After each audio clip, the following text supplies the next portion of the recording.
Take a stand is a great activity to encourage learners to express their opinions and explain their reasoning. Follow these steps to run the activity. Step 1. Pose a question that invites multiple opinions on a relevant issue or topic. Step 2. Give learners a minute to think about the question and form their opinion. Step 3. Assign one side of the room as strongly agree and the other as strongly disagree. Step 4. Ask learners to position themselves along an imaginary line between the two sides, based on how strongly they agree or disagree. Those who are neutral or undecided can stand in the middle. Step 5.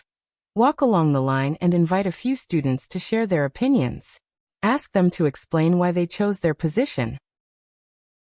The benefits of this exercise are that all learners participate in a visible and engaging way.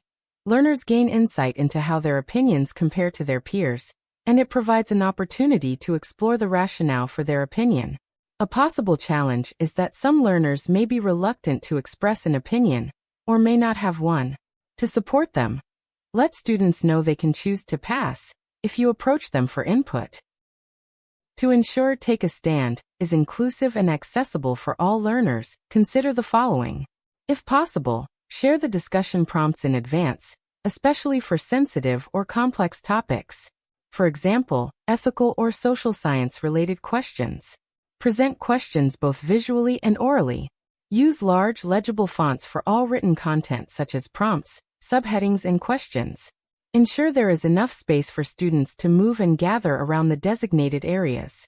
Clearly label each area with large, visible signs, so students remember which space is which while moving around the room. Ensure there are no barriers for learners who may move differently.